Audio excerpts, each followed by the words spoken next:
घरात पूजा खोली आहे, पण तरीही घरात सतत तणाव, भांडणं, पैशांची अडचण किंवा मनःशांतीचा अभाव जाणवतोय का?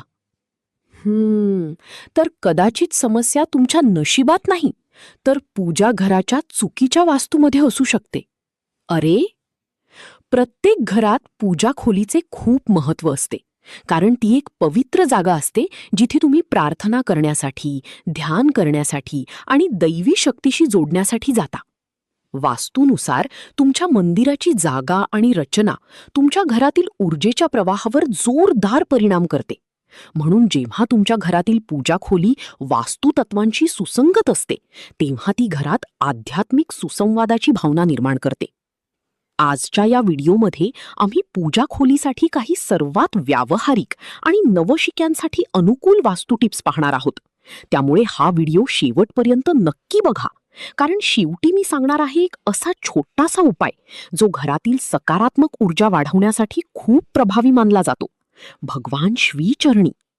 तर चला सुरू करूया. सर्वात आधी पाहूया, पूजा खोलीसाठी सर्वोत्तम दिशा कोणती. वास्तूनुसार ईशान्य दिशा, ज्याला ईशान कोण देखील म्हणतात, ती पूजा कक्षासाठी सर्वात शुभ दिशा मानली जाते. हो, या दिशेने पूजा कक्ष असणे दैवी स्पंदने आकर्षित करते आणि प्रार्थनेदरम्यान एकाग्रता वाढवण्यास मदत करते. जर काही कारणास्तव ईशान्य दिशा उपलब्ध नसेल, तर पुढील सर्वोत्तम दिशा पूर्व आणि उत्तर आहेत.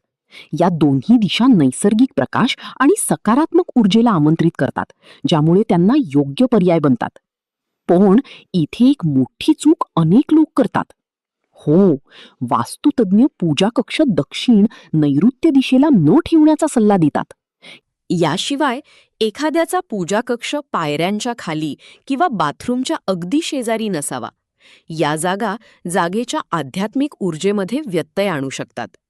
आता पाहूया मूर्तींची योग्य जागा आणि दिशानिर्देश. पूजागृहांसाठी वास्तूमध्ये देवांच्या मूर्ती किंवा चित्रे कोणत्या दिशेला तोंड करून ठेवली जातात हे खूप महत्त्वाचे आहे.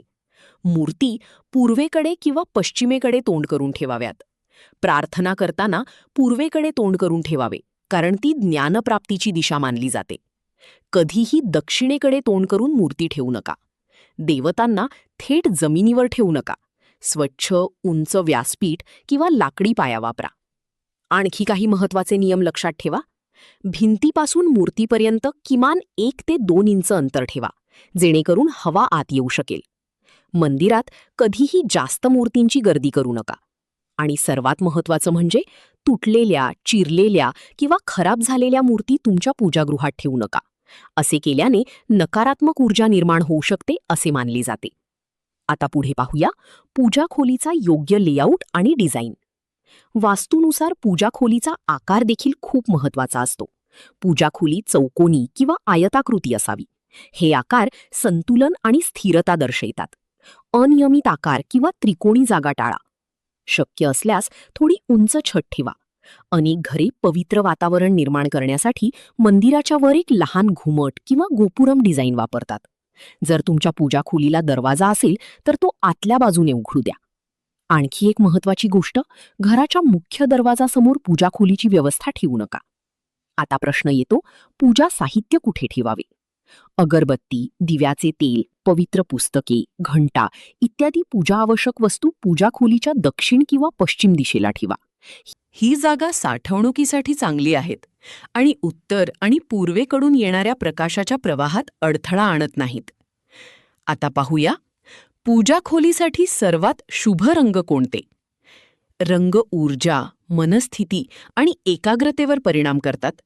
त्यामुळे पूजा खोली नेहमी मऊ आणि शांत रंग निवडा, जसे की पांढरा, क्रीम, पिवळा आणि हलके पेस्टल शेड्स.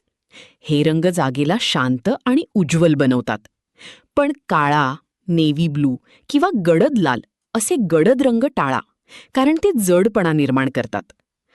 जर तुमच्याकडे लाकडी मंदिर असेल, तर ते नैसर्गिक लाकडी रंगात पॉलिश करा, कारण ते सुंदर दिसते आणि वास्तू अनुकूल देखील असते. आता शेवटचा आणि खूप महत्त्वाचा भाग, प्रकाश योजना आणि वायुविजन. वास्तूमध्ये प्रकाश हा पवित्रतेचे प्रतीक मानला जातो. पूजा खोली उज्ज्वल आणि उत्साही वाटली पाहिजे. म्हणून पूर्वेकडून किंवा उत्तरेकडून नैसर्गिक सूर्यप्रकाश हा सर्वोत्तम पर्याय आहे. मंदिराच्या आत उबदार प्रकाश किंवा मऊ पिवळ्या LED वापरा. दिवे किंवा मेणबत्त्या फक्त स्थिर पृष्ठभागावर ठेवा. तीव्र किंवा रंगीत दिवे टाळा.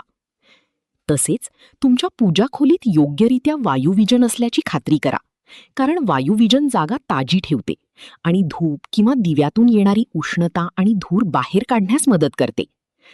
आणखी एक छोटासा पण प्रभावी उपाय: दररोज सकाळी पूजा खोलीत थोडा वेळ शांत बसून ध्यान करा आणि नैसर्गिक सुगंधी अगरबत्ती किंवा कपूर वापरा. असे केल्याने घरातील वातावरण अधिक सकारात्मक आणि शांत राहण्यास मदत होते असे मानले जाते. धन्यवाद. शुभरात्री. तर मित्रांनो, पूजा खोली हे फक्त देव ठेवण्याचं ठिकाण नसून ते संपूर्ण घराच्या सकारात्मक ऊर्जेचं केंद्र असतं. योग्य दिशा, योग्य रचना, स्वच्छता आणि साधे वास्तुनियम पाळले तर घरात सुख, शांती आणि सकारात्मकता कायम राहते असं मानलं जातं. तुमच्या घरात पूजा खोली कोणत्या दिशेला आहे ते कमेंटमध्ये नक्की सांगा. आणि हा व्हिडिओ उपयोगी वाटला असेल तर लाईक करा, शेअर करा आणि अशाच वास्तू, घर सजावट आणि पॉझिटिव्ह एनर्जीशी संबंधित भन्नाट माहितींसाठी चॅनलला सबस्क्राईब करायला विसरू नका. पुन्हा भेटूया एका नवीन आणि माहितीपूर्ण व्हिडिओमध्ये. तोपर्यंत घरात श्रद्धा ठेवा आणि घरात सकारात्मक ऊर्जा कायम ठेवा. धन्यवाद. राम राम.